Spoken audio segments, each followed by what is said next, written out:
Assalamualaikum warahmatullahi wabarakatuh. Selamat siang pemirsa. Tentunya Anda masih tetap bersama channel Bang Kumis Berbagi Media Sorot Desa Indonesia di edisi hari ini, Rabu 5 Juni 2024. Dan perlu kami informasikan, hari ini Bang Kumis ada di kawasan lokasi kantor Pengadilan Negeri Pandeglang.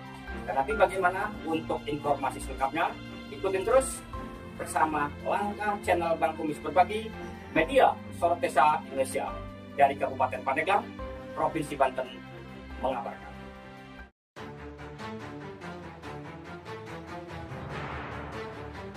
Polemik prahara di Universitas Unma Banten nampaknya terus bergulir. Belum lama ini, netizen dihebohkan berita-berita miring dari persoalan pemecatan Dekan Fakultas Hukum Saudara Rijal Rahmatullah yang dituding tidak sesuai prosedur. Atas peristiwa tersebut, sejumlah mahasiswa pun ikut prihatin dan menggelar aksi unjuk rasa di lingkungan kampus hingga berhari-hari. Bak bola salju terus bergulir dengan munculnya sejumlah dugaan-dugaan perbuatan melawan hukum yang dilakukan oleh para pejabat Yayasan Unma Banten tersebut. Benarkah peristiwa demi peristiwa itu terjadi? Hari ini, channel Bang Kumis Berbagi bersama Media Sorot Desa Indonesia akan menyajikan satu informasi babak baru prahara Unma Banten dalam sidang perdana pemecatan Dekan Unma Banten yang digelar di Pengadilan Negeri Pandeglang.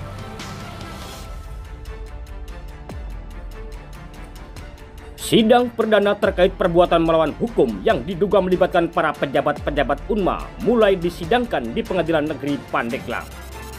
Perkara atas dugaan adanya perbuatan melawan hukum oleh para pejabat Yayasan Unma Banten tersebut diajukan oleh Rijal Rahmatullah melalui kuasa hukumnya dari Kantor Hukum AM Mundir dan Rekan yang telah terdaftar di Pengadilan Negeri Pandeglang dengan nomor perkara 09-PDT-G-2024-PN Pandeglang sebagai penggugat.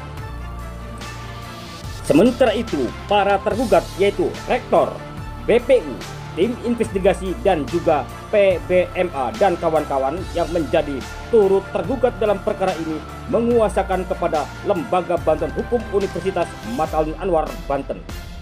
Dalam agenda sidang tersebut diketahui untuk tergugat 1, 2 dan turut tergugat 1 tidak hadir di persidangan dikarenakan belum lengkapnya para pihak. Majelis Hakim memutuskan untuk menunda persidangan ke hari Rabu 12 Juni 2024 dengan agenda kelengkapan para pihak.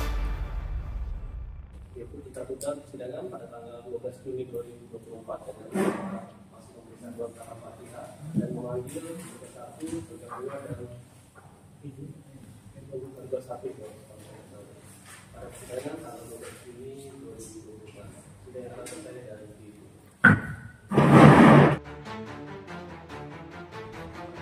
Usai persidangan berakhir dengan ditandainya ketukan palu majelis hakim, para pihak meninggalkan ruang sidang.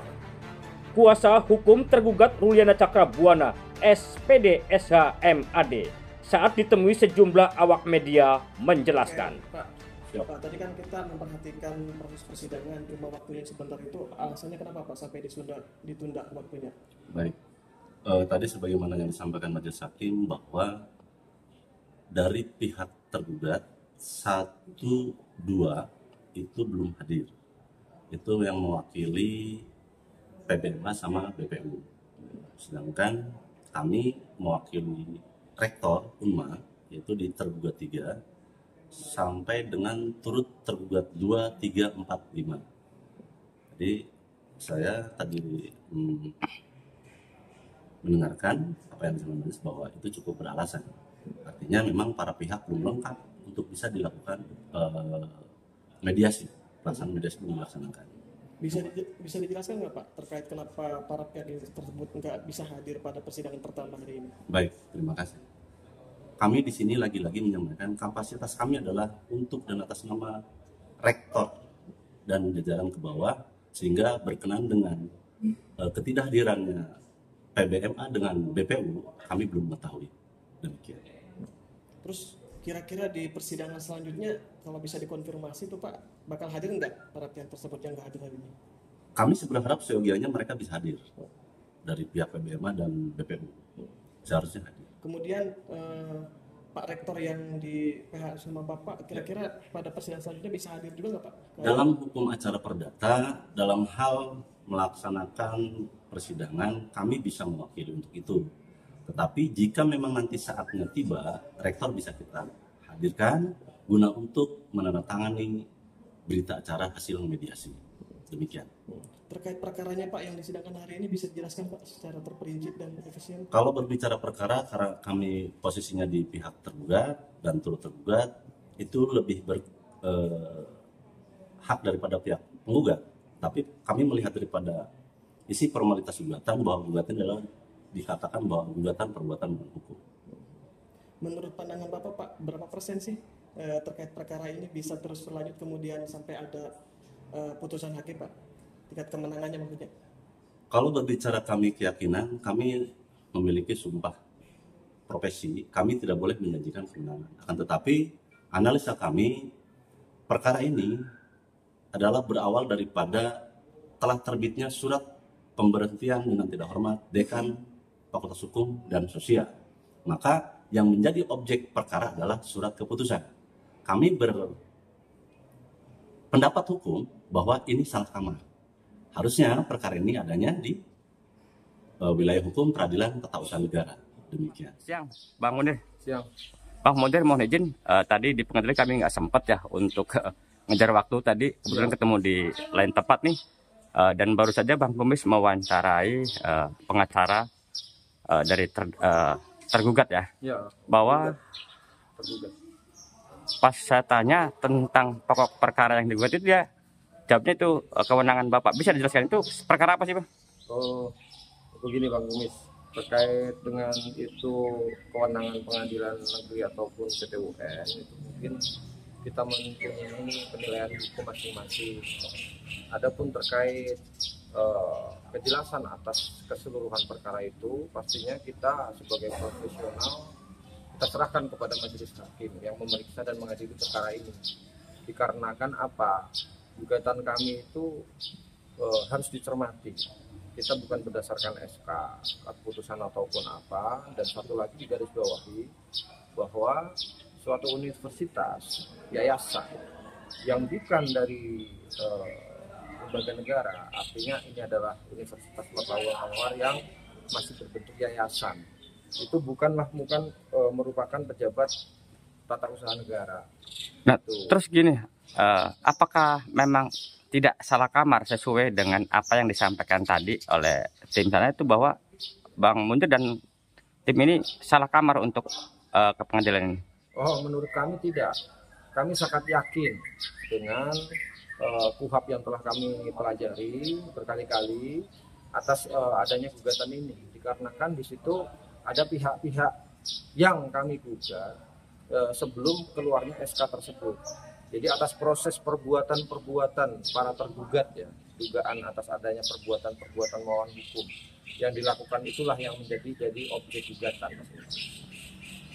Bang, Bang Bos juga kan sebenarnya sudah beberapa orang yang menjadi narasumber berharap bahwa UNMA itu menjadi besar. Tetapi dengan dampak ini merupakan satu peristiwa yang luar biasa, efek terhadap UNMA. Menurut Abang dengan adanya kasus ini seperti apa sih Bang? Jadi kami menilai ya vulgar saja, Pak Kumis. Artinya di sini sedang ada gugatan dan juga ada dugaan peristiwa pidana yang sedang kami tempuh. Jadi kami minta juga pihak universitas yang harusnya lebih mengerti itu juga tidak melakukan upaya-upaya hukum yang melanggar tentunya yang bisa mengakibatkan akibat adanya peristiwa hukum baru apapun itu. Dikarenakan di sini yang sedang mengadakan peristiwa itu adalah mantan dekan Fakultas Hukum yang diberhentikan secara tidak hormat. Nah terus itu pastinya Bang Kumis, oleh universitas ada langkah-langkah tuh universitas itu. Nah sekarang kembali lagi ke universitas. Universitas bisa nggak menghormati jalannya peristiwa hukum yang sedang terjadi, baik pidana ataupun perdata. Agar apa? Agar tidak memberikan jalan yang baru, jalan yang untuk menggantikan posisi, untuk mengadakan sesuatu hal tentang tindakan yang bisa mengakibatkan peristiwa hukum lainnya. Nah, terus mungkin satu pertanyaan lagi nih ya, karena Abang Mus juga mendengar bahwa dalam proses hukum yang memang ini jadi viral ini kan bukan hanya di Pengadilan Negeri Pandeglang saja, Ya. tetapi ada di beberapa yang lainnya. Apakah betul, Bang? Kami benarkan. Jadi kami sudah berupaya di Polres Pandeglang, kita mengadakan aduan ya, laporan. Juga di Polda Banten. Akan tetapi dikarenakan ini adalah ranah ini masih kami jaga, Bang Kumis, untuk tidak melebar keluar, kami tidak bisa memberikan informasi detail untuk saat ini, Bang Kumis. Nah, mungkin biar publik juga tahu banget nih ya, yang digugat ini apakah perorangan atau memang secara lembaga sih, Bang? Kalau kita tempuh sebagai lembaga di bawah yayasan Yayasan Unma. perguruan tinggi swasta, yaitu Universitas Mapalong Anwar. Gitu.